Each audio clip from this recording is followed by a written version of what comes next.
Εκτιμώ ότι έχει ανοίξει αυτό το οποίο ονομάζουμε στις διεθνείς σχέσεις το μεγάλο παίγνιο για την δημιουργία μιας νέας ισορροπίας στην Κεντρική Ασία και γενικά στην περιοχή από τη Μεσοποταμία έως και τον Ινδικό ωκεανό. Το Ιράν είναι σε μια κομβική θέση και ο κύριος Τραμπ αυτό το οποίο θέλει, οι Αμερικανοί αυτό το οποίο θέλουν, είναι να πάρουν το Ιράν από το στρατόπεδο στο οποίο βρίσκεται τώρα και να το μεταφέρουν στο, να το πω, ατλαντικό στρατόπεδο και όχι ευρωατλαντικό, στο ατλαντικό στρατόπεδο όπως βρισκόταν πριν την Επανάσταση του 1979.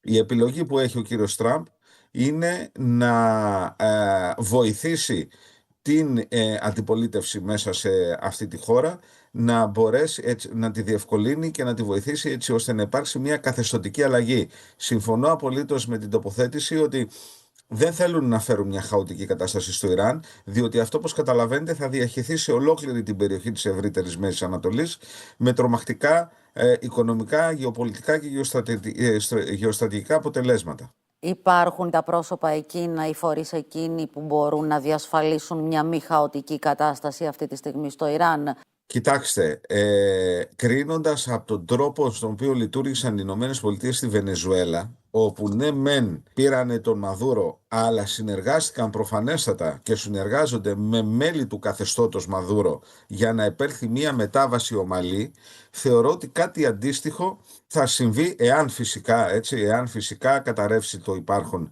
καθεστώς και με το Ιράν, διότι το Ιράν είναι ακόμα πιο σημαντικό και ακόμα πιο καταλαβαίνετε, οι κατάστασεις είναι πιο χαοτικές δυνητικά σε περίπτωση που στο Ιράν έχουμε αναρχία. Άρα λοιπόν μάλλον θα οδηγηθούμε σε κάποιο τύπου διαρρύθμιση όπου οι μουλάδες θα φύγουν από το προσκήνιο, διότι πρέπει να καταλάβουμε και να ξέρουν οι φίλες και φίλοι ότι όταν λέμε για το Χομεϊνί, είναι οι μουλάδες, είναι οι ιεροδιδάσκαλοι και οι δικαστές της Σαρία, οι οποίοι πλέον, όπως ο Χομεϊνί έλεγε το 1979 και δίδασκε, ότι ο μόνος λόγος που υπάρχει πολιτική είναι για να μεταφερθεί ο λόγος του Θεού, εν πάση περιπτώσει και η Σαρία, στον κόσμο. Άρα λοιπόν άμα εκλείψουν αυτοί, σίγουρα οι πιο κοσμικοί θα λειτουργήσουν σε ένα διαφορετικό πλαίσιο. Και με τους φρουρούς επανάσταση θα γίνει, κύριε φίλη.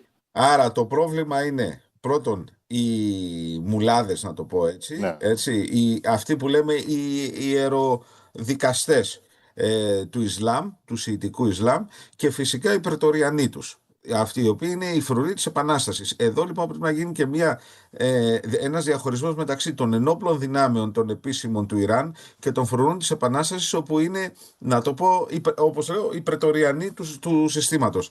Άρα θεωρώ ότι εάν ένα σχήμα μεταβατικό θα ήταν ο εγγυητής της ενότητας του κράτους, διότι κινδυνεύει το Ιράν. Στο Βαλουχιστάν, στην νοτιοανατολική του περιοχή, υπάρχουν επεισόδια και υπάρχουν και οι Κούρδοι στη δυτική του περιοχή.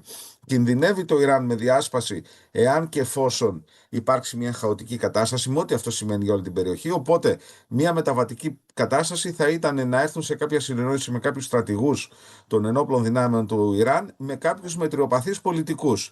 Βέβαια ο Παχλαβί θα μπορούσε ίσως υπό όρους, και αν αυτό καταλαβαίνετε ότι αυτό έχει να κάνει και με τον ίδιο τον Ιρανικό λαό, οι οποίοι δεν έχουν και την καλύτερη εμπειρία, τουλάχιστον οι παλαιότεροι, για το καθεστώς του Σάχη. Αυτό το σενάριο που μας περιγράφετε, κύριε φίλη, δεν χτύπημα Τραμπ.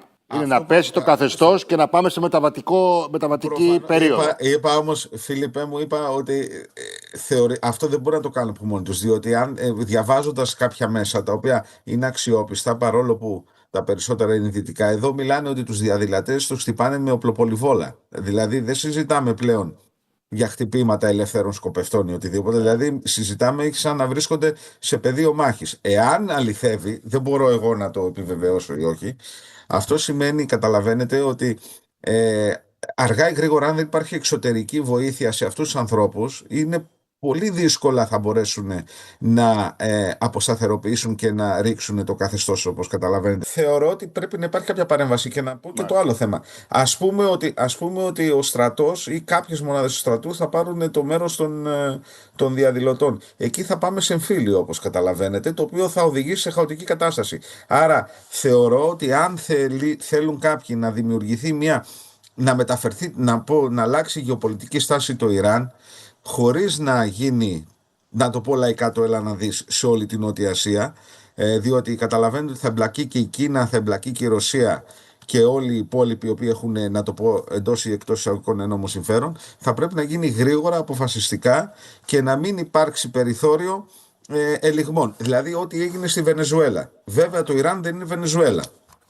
Αυτό το οποίο έχει να κάνει το δόγμα των Ρόι, δηλαδή Ντόναλτ και Μονρόι, έχει να κάνει με την δημιουργία μιας αποστηρωμένης αμερικανικής υπήρου από ξένες επιρροές, όπως προσπαθεί να κάνει ο Τραμπ, και όπως είχαμε πει, να δημιουργηθούν ειδικά συστήματα, μια νέα αρχιτεκτονική ασφαλεία σε πολύ σημαντικές περιοχές, η οποία είναι η μία του Ινδοειρηνικού, όπου θα επικεντρωθούν οι δυνάμεις των ΗΠΑ εναντίον της Κίνας, αλλά από τον από τον Ινδικό έως την Ανατολική Μεσόγειο θα δημιουργηθεί ένα σχήμα, ή θέλουν οι Αμερικάνοι να δημιουργήσουν ένα σχήμα, έτσι ώστε να αποτραπεί η επέκταση της Κίνας και βέβαια οποιοδήποτε άλλου παράγοντα δεν θέλουν οι Αμερικάνοι. Μέσα σε αυτό το πλαίσιο, όπως καταλαβαίνετε, κομβικό ρόλο θα παίξει το Ιράν. Άρα είναι συμβατό αυτό που συμβαίνει τώρα με αυτό το οποίο συζητάμε ως θεωρία, τουλάχιστον στο κείμενο